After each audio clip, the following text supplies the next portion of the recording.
ഹിപ്നോട്ടിസവുമായി evangel.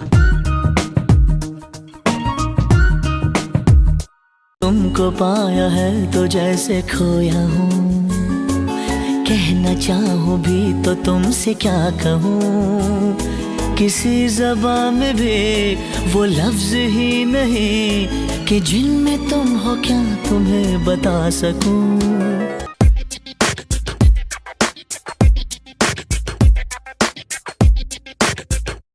നമസ്കാരം മാന്യ പ്രേക്ഷകർക്ക് കുട്ടിക്കലവറയുടെ പുതിയൊരു എപ്പിസോഡിലേക്ക് സ്വാഗതം. അജയേട്ടാ സ്വാഗതം ചെയ്യുന്നു കുട്ടിക്കലവറയിലേക്ക്. Vendors welcome. ഭയങ്കര എനർജിയിലാണല്ലോ ഇന്ന്. തകർക്കണ്ടേ, അടിച്ചു പൊളിക്കണ്ടേ? ഇന്ന് എല്ലാവരും സ്റ്റൈലായിട്ടാണ് വന്നിരിക്കുന്നത്. എല്ലാവരും കുട്ടിക്കലവറയുടെ വേദി ഇളക്കി മറിക്കാനുള്ള ഒരു തകർപ്പൻ പെർഫോമൻസ് കാഴ്ചവെക്കുമെന്ന് ഞാൻ വിശ്വസിക്കുന്നു. Enjoy. Welcome Saina. Welcome. Thank you. സുന്ദരി കുട്ടിയായിട്ട് ബാബി ടോളിന്റെ പോലെ ഇരിക്കുന്നു. എനിക്ക് ഇഷ്ടമാണ് ക്ലാസിക് സ്റ്റൈലിലൊക്കെ റെഡി ആവണ ഭയങ്കര ഇഷ്ടമാണ്. ഞാൻ ദീപിക പദുക്കോണിന്റെ ഭയങ്കര ഫാനാണ്. ഓം ശാന്തി ഓം എന്നുള്ള ഫിലിം കണ്ടിട്ട് അതിലെ ആ ലുക്സ് എനിക്ക് ഭയങ്കര ഇഷ്ടമാണ്. പുതിയ തമിഴ് ചിത്രത്തിലൊക്കെ എഗ്രിമെന്റ് വെച്ചു അഭിനയിച്ചു തുടങ്ങിയ ആള് ഇപ്പൊ 2 മൂവീസ് കമ്മിറ്റ് ചെയ്തു. ഒരു മൂവി ഓൺഗോയിങ്, ഷൂട്ട് ഓൺഗോയിങ് ആണ്. പിന്നെ പുതിയ 2 ഡയറക്ടർ ആയിട്ടുള്ള ഒരു മൂവി, പിന്നെ ഒരു മൂവി ഉള്ളത് നവദീപ് എന്ന് പറഞ്ഞിട്ടുള്ള തെലുങ്കു ആക്ടറിന്റെ കൂടെ. Very good. എല്ലാവിധ ആശംസകളും സൈനയ്ക്ക്. അപ്പൊ അതുപോലെ സിനിമകളും ഹിറ്റാവട്ടെ. താങ്ക് യു ചേട്ടാ. കഴിഞ്ഞിട്ട് സിനിമാ താരമായിട്ട്, അതായത് തമിഴ് അല്ലെ ഈ പറഞ്ഞ പോലെ തന്നെ ഒരു വലിയ നടിയായി തന്നെ തിരിച്ചു വരട്ടെ. അതിന് ഞങ്ങളുടെ എല്ലാ പ്രാർത്ഥനകളും. Thank you so much. അപ്പൊ എങ്ങനെയുണ്ടായിരുന്നു ബർത്ത്ഡേ? എങ്ങനെയുണ്ടായിരുന്നു? ഓർമ്മയുണ്ടോ? ഉറക്കം വന്നായിരുന്നോ കിടന്നപ്പോ? എങ്ങനെ ഉറങ്ങും? അപ്പോഴേ എലിമിനേഷൻ ഒരു എലിമിനേഷനെ പറ്റി ചിന്തിക്കാൻ പോലും പറ്റില്ല അല്ലേ? ഇവിടുന്ന് തല്ലി പറഞ്ഞു വിട്ടാലും ഞാൻ പോവില്ല. വളരെയധികം സന്തോഷം. പക്ഷെ ഒരു കാര്യമുള്ളത്, ആ ഒരു സംഭവം കഴിഞ്ഞ പിന്നെ ആള് മറ്റേ എന്താ പറയുന്നത്, ഒന്ന് ഉയർത്തെഴുന്നേറ്റ് പോയി. ഫിനിക്സ് പക്ഷിയെ പോലെ അല്ലേ? അതെ. ഭയങ്കര എനർജി. കഴിഞ്ഞ സ്റ്റേജിലൊക്കെ കാണുന്ന സൈനയല്ലേ ഇന്ന് വന്നിരിക്കുന്നത്. കുറച്ച് ആക്റ്റീവ് ആണ്. ക്ലാസിക്കായി ദീപിക പദുക്കോണിനെ വെല്ലുവിളിച്ചോണ്ട് ഇവിടെ വന്നേക്കുന്നത്. അതാണ്. അപ്പൊ നമുക്ക് ഇന്ന് എന്താണ് നമുക്ക് വേണ്ടി ഇവിടെ പ്രസന്റ് ചെയ്യാൻ പോകുന്നത്? അതെ, ഒരു റിക്വസ്റ്റ് ഉണ്ട്. ദീപിക പദുക്കോണെ പോലെ ആകണം എന്നാണ് ആഗ്രഹം. അപ്പൊ നമുക്ക് ആ ഓം ശാന്തി ഓമിലെ ആ പാട്ടിട്ട് ഒന്ന് ഡാൻസ് ചെയ്യോ? എനിക്കൊരു പേര് വേണം. അനിയുടെ പേര് പ്രേമി. അജയേട്ടാ, എന്തിനാ അജയേട്ടാ ഈ ഇന്നത്തെ ദിവസം പ്രേമിയുടെ പ്രേമിക്ക് വിട്ടുവന്നിരിക്കുകയാണ്. അരേ ദുരാചാര നിശംസ കംസ പരാക്രമ സ്ത്രീകളോടല്ല വേണ്ടു. സ്ത്രീകളെ നമ്മൾ പരമാവധി പ്രോത്സാഹിപ്പിക്കണം എന്നാണ് പറയുന്നത്. ഇതൊരിക്കലും ഒരു ദുരാചാരമോ അല്ലെങ്കിൽ അങ്ങനെ ഒരു അതിക്രമമൊന്നും അല്ല. ഒരു കുട്ടിയുടെ ഉള്ളിൽ ഉറങ്ങിക്കിടക്കുന്ന കഴിവുകളെ, ഭാവങ്ങളെ, ഇപ്പൊ മലയാളത്തിൽ ഒരു നായകനെയാണ്, ഇനി ഹിന്ദിയിലെ നായകനെയാണ് സ്വാംശീകരിക്കാൻ പോകുന്നത്. ചെറിയ കാര്യമൊന്നുമല്ല. ഇപ്പൊ പറഞ്ഞതിന് അർത്ഥം എന്താ ചേട്ടാ? ഈ സാംശി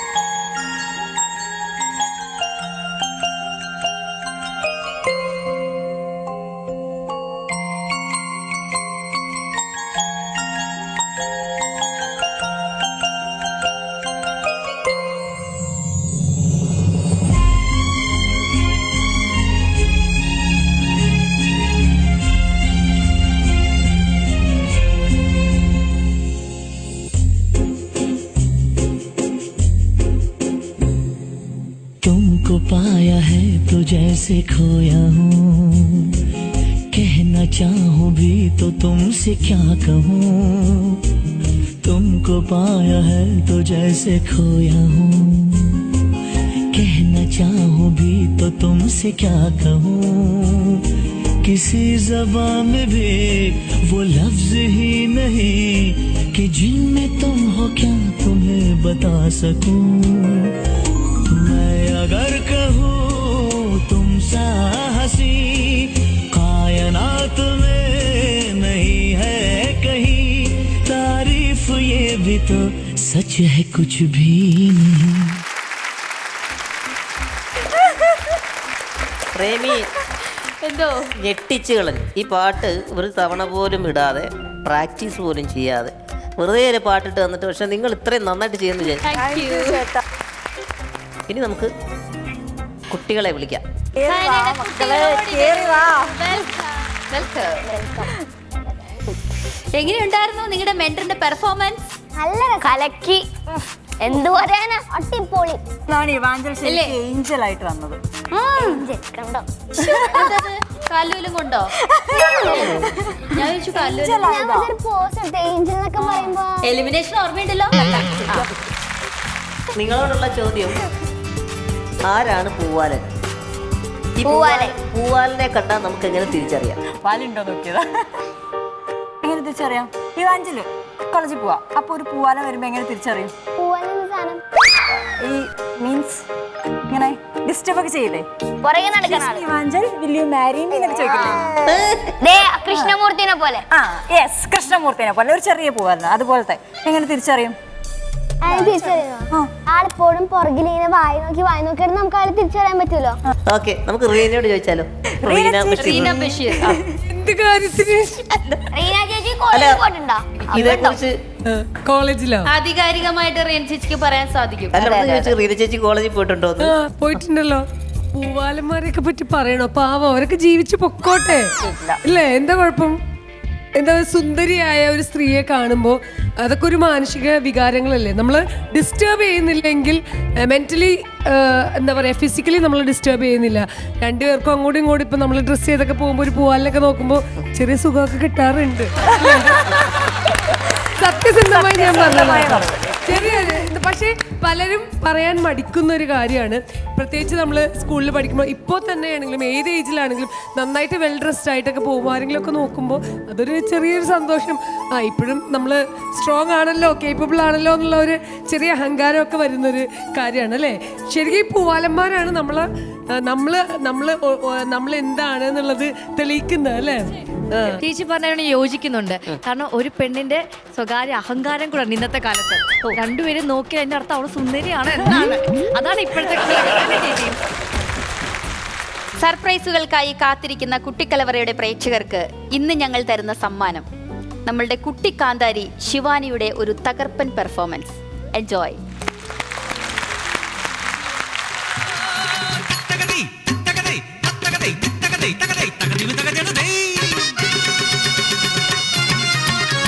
നാടെല്ലാം ചുറ്റി നടക്കും നാടോടിക്കൂട്ടത്തില് നാടായ നാടെല്ലാം വിഷ്ണുലോകം. ആ നാടെല്ലാം ചൊല്ലിയ കഥയും കഥനങ്ങളും കുന്നോളമുണ്ട് ഓർത്തിരിക്കാൻ. എങ്കിലും മനസ്സിൽ നീറുന്നോരോർമ്മയായി ഇന്നും തെളിയുന്ന ഓട്ടുമണി മല്ലൂർ ദേശത്തെ നാഴികമണി. മല്ലൂർ ദേശത്തെ മാണിക്യൻ അവൻ മൂശാരിമാരിൽ കേമനത്രേ. ഒരു ദിനം തമ്പ്രാന്റെ ദൂതരെത്തി, മാണിക്യനെ തേടി ദൂതരെത്തി. മല്ലൂർ ദേശത്തിൻ ഗോപുരവാതിൽക്കൽ നാഴികമണിയൊന്നു തൂക്കിടേണം, അത് മാണിക്യൻ തന്നെ പണിതിടേണം. കേട്ടാൽ മറക്കാത്ത നാദമാകേണം, നാടെങ്ങും കാണാത്തൊരഴകും വേണം. തമ്പ്രാന്റെ കൽപ്പന ശിരസാവഹിച്ച് പരദേവതയെ മനസ്സിൽ ധ്യാനിച്ച് ആലയിൽ കയറി മാണിക്യൻ. ചുടുലോകക്കൂട്ടിൽ പിറന്നു, അഴകും നാദവും ചേർന്ന മണി അത് തമ്പ്രാന്റെ മുൻപിൽ കാഴ്ചവെച്ചു. ഇതിനൊത്ത നാദം മണ്ണിലുണ്ടോ, ഇതിനൊത്തൊരഴകുള്ള മണി അതുണ്ടോ? ഉള്ളം നിറഞ്ഞു ചൊല്ലി തമ്പ്രാൻ പാരിതോഷികങ്ങൾ ആവോളം നൽകി ആദരിച്ചു തമ്പ്രാൻ മാണിക്യനെ.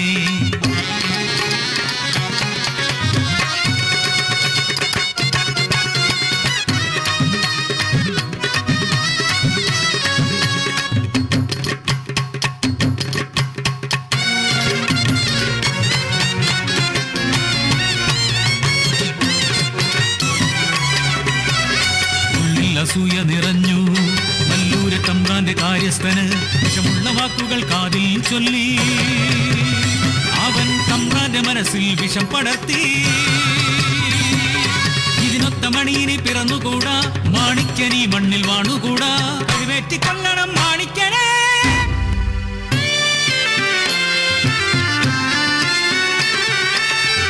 മൂശയിൽ വീണ് ലോകം പൊരുകി, തമ്പ്രാന്റെ കാൽക്കൽ വീണു ചൊല്ലി, ഏനെന്ത് അപരാധം ചെയ്തു തമ്പ്രാ, അങ്ങെനിക്കേകുന്ന സമ്മാനമോ ഇത്, ധർമ്മമാണോ ഇത്, ന്യായമാണോ? തമ്പ്രാന്റെ കിങ്കര പിടിച്ചുകെട്ടി മാണിക്കനെ അവർ കൊണ്ടുപോയി, ഗോപുര നടയിലെ പേരാൽ കൊമ്പിൽ കഴിവെറ്റിക്കൊന്ന പൂശാരിയെ.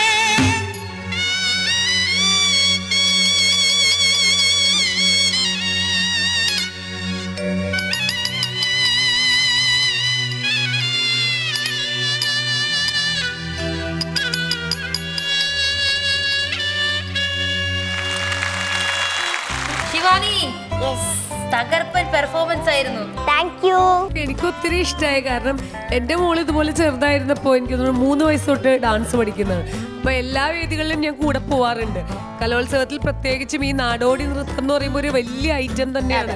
കാരണം വിവിധ കഥകൾ എടുത്തിട്ട് ചിലവർ അതിനു വേണ്ടി മാത്രം പ്രിപ്പയർ ചെയ്തൊക്കെ വരുന്ന കുട്ടികളുണ്ട്. അപ്പോൾ ഈ ഓട്ടുമണിയൊക്കെ അന്ന് അവൾ കളിച്ചിട്ടുള്ള ഡാൻസാണ്. അപ്പോൾ ശരിക്കും ഇത് നമുക്ക് അമ്മമാർക്ക് കുട്ടികൾ കളിക്കുമ്പോൾ ഒത്തിരി ടെൻഷനായി ഇവിടെ ഇരിക്കുമ്പോൾ. കാരണം അവരേലും കൂടുതൽ സ്റ്റെപ്പൊക്കെ നമ്മൾ ബൈഹാർട്ട് ചെയ്തിട്ടുണ്ടാവും അത്രയും വട്ടം ഇവരെ കളിപ്പിച്ചിട്ടും. പിന്നെ ഇങ്ങനെ തെറിച്ച ഈ ഫോക്ക് ഡാൻസ്, അതായത് നാടോടി നൃത്തം കളിക്കുമ്പോൾ ഭയങ്കര എനർജി ലെവൽ വേണം. 5 മിനിറ്റ് കൊണ്ട് കളിച്ചങ്ങോട്ട് തിമിർത്ത് വേർത്ത് കൊച്ച് അവശ്യമായിട്ടായിരിക്കും അത് എൻഡ് ചെയ്യുന്ന ആ ഒരു വീഴ്ച അല്ലെങ്കിൽ ഒരു പോസാ എന്തെങ്കിലുമൊക്കെ അവസാനം ഡാൻസ് സ്റ്റാർട്ട് ചെയ്തപ്പോ മുതൽ എൻഡിങ് വരെ ആ ഒരു എനർജി കീപ്പ് ചെയ്തു. മാത്രമല്ല ഒത്തിരി ഭാവഭേദങ്ങൾ മുഖത്ത് വരികയും കണ്ണൊക്കെ വീഴ്ച് കരഞ്ഞ് ഒക്കെ ആയിട്ട് നന്നായിട്ട് നല്ലൊരു ഗ്രോത്ത് ഉണ്ട് ശിവാനിക്ക്. അപ്പോ താങ്ക് യു സോ മച്ച്. എനിക്ക് ഒരു കാര്യം കൂടി പറയാനുണ്ട്. എൻ്റെ സ്കൂളിൽ എല്ലാവർക്കും, പ്രത്യേകിച്ച് അവിടുത്തെ ആൻറ്റിമാർക്ക്, ടീച്ചേഴ്സിന്, പിന്നെ നോട്ട്സ് ഒക്കെ എഴുതുന്ന എല്ലാ എൻ്റെ ഫ്രണ്ട്സിനും എല്ലാവർക്കും വേണ്ടിയിട്ട് അജയനങ്കിലും എല്ലാ മെൻറ്റേഴ്സും പിന്നെ പ്രേമി ചേച്ചിയും ഒരു ഹായും ഒരു ഫ്ലൈങ് കിസും കൊടുക്കണം. ശിവാനിയുടെ സ്കൂളിലെ ഈ പറഞ്ഞ എല്ലാവർക്കും ഞങ്ങളുടെ കുട്ടിക്കലവറയിലെ ഹോൾ ടീമിന്റെ വക ഒരു നല്ലൊരു ഹായ് ആൻഡ് ഒരു ഫ്ലൈങ് കിസ് മതിയോ? Oh okay, thank you. Welcome.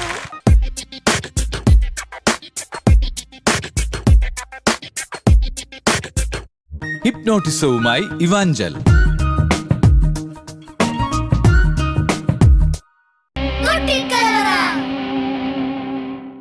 ഞങ്ങൾ ഇന്ന് ഉണ്ടാക്കാൻ പോകുന്നത് എനിക്ക് ഏറ്റവും ഇഷ്ടപ്പെട്ട ഒരു ഡിഷാണ്.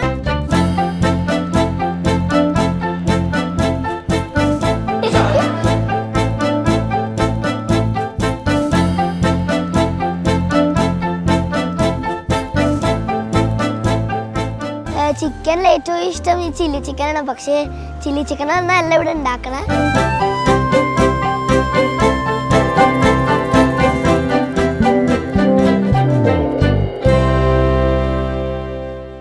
ചിക്കനാണ് എൻ്റെ ലോകത്തെ ഏറ്റവും ഫേവറേറ്റ് സാധനം തിന്നാൻ. ചിക്കൻ മേടിക്കുമ്പോൾ എന്തായാലും ഞാൻ അമ്മ അടുത്ത് നിർബന്ധിച്ച് പറയാം, അമ്മ പ്ലീസ് അമ്മ നീ വാർത്ത തരുമെന്ന്.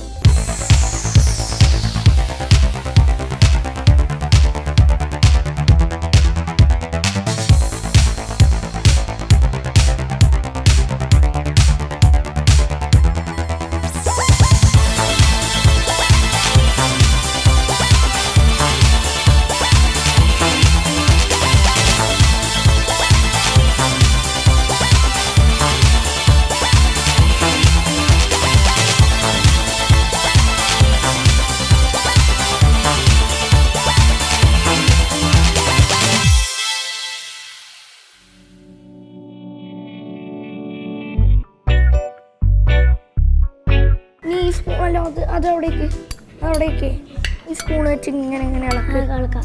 അല്ലേ വേണ്ട, കൈ വെച്ചിളക്ക്.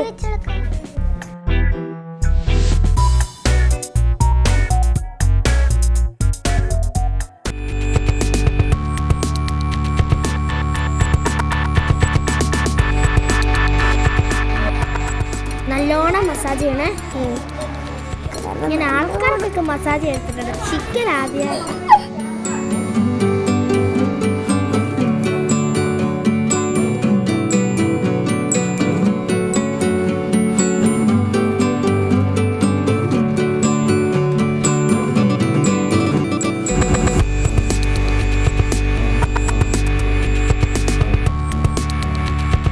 ചിക്കൻ സാത്ത് ഞാൻ ഉണ്ടാക്കാൻ പോവാണ്. അതിന് ഞാൻ ഇത് മഞ്ഞപ്പൊടി ഇട്ടു, ഉപ്പിട്ടു, ജിഞ്ചർ പേസ്റ്റ് ഇട്ടു.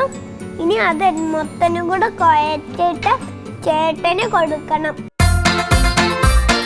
ആദ്യം ചിക്കൻ എടുത്തിട്ട് കുറച്ച് മഞ്ഞൾപ്പൊടി ഇടണം, എന്നിട്ട് ഉപ്പിടണം, പിന്നെ ജിഞ്ചർ ഗാർലിക് പേസ്റ്റ് എടുത്തിട്ട് നല്ലപോലെ മിക്സ് ചെയ്യണം. എന്നിട്ട് 15 മിനിറ്റ് അതിൽ വെക്കണം.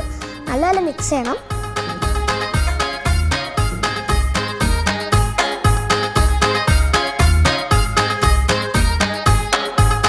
അപ്പോൾ എൻ്റെ ഫ്രണ്ട് നല്ലോണം ഇങ്ങനെ ഇളക്കിക്കൊണ്ടിരിക്കുകയാണ്.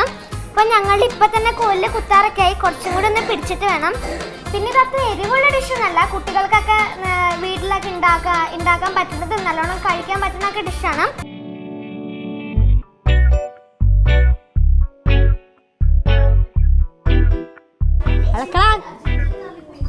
ഭാഗ്യം ഞാൻ ഇളക്കാത്തത്, എൻ്റെ കയ്യിലൊന്നും ആയില്ല. തൊടാണെങ്കിൽ നല്ല ഭയങ്കര പാടാ. ചേട്ടാ ഞാൻ ഇനി ഓരോന്നായി കുത്താം. ശരി ശരി.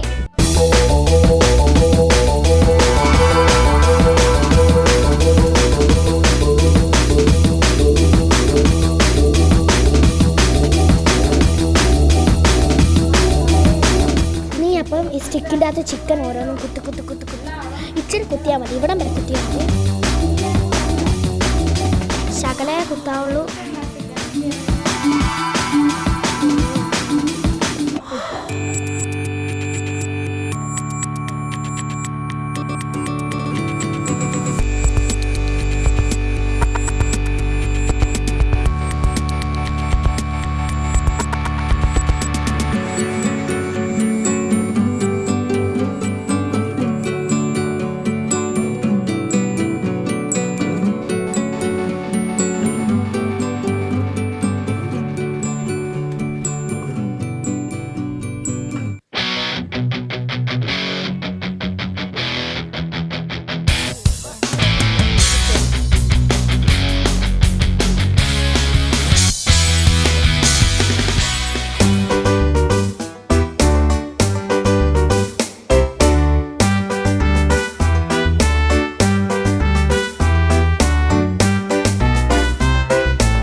ചിക്കൻ 65 മണം ബ്രൗൺ കളറൊക്കെ. ഒരു കാര്യം എനിക്ക് പറയാം, ഇതൊക്കെ വേണ്ട, ഇത് രണ്ടും വേണ്ടപ്പോ.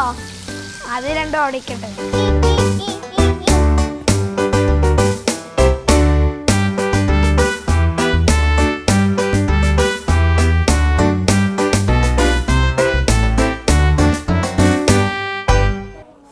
അയ്യോ എടുത്തു ഇത് എടുക്കടാ, ഒന്ന് എടുക്ക്, സഹായിക്ക്. നീ എന്നാ എൻ്റെ കൈ മാത്രം പൊളിക്കല്ല, കാല് പിടിക്കില്ല.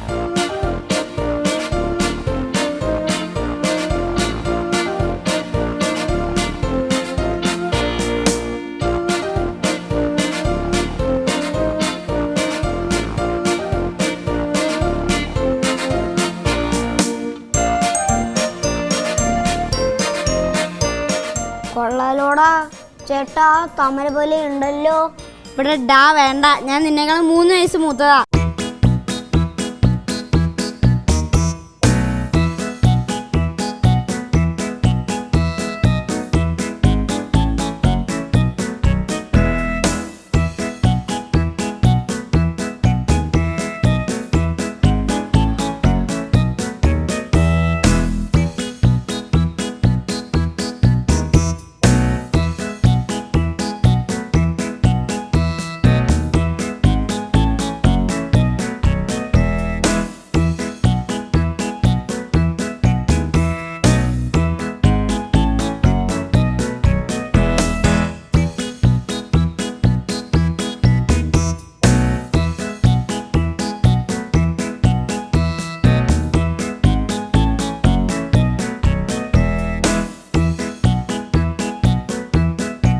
ഇന്നത്തെ ചിക്കൻ സാധ്യയുടെ വിജയി ആദിത്യയും ശിവാനിയുമാണ്.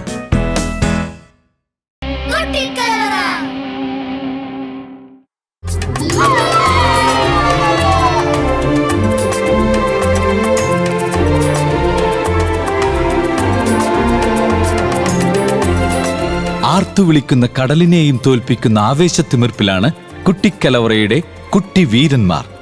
വീണുകിട്ടുന്ന ചെറിയൊരു ഇടവേള പോലും അവർ പാഴാക്കാറില്ല.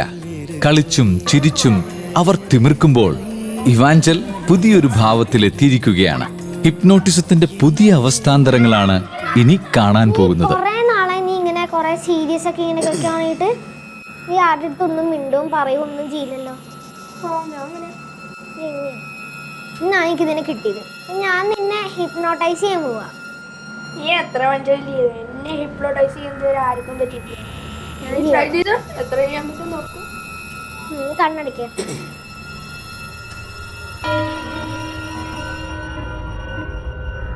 ഞാൻ പറയണ ഒരു കണ്ണോർക്കരുത്.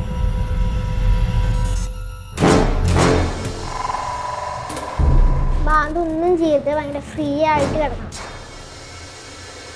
അദ്വൈതിന്റെ രഹസ്യങ്ങളിലേക്ക് ഇറങ്ങിച്ചെല്ലാൻ ശ്രമിക്കുകയാണ് ഇവാഞ്ചൽ.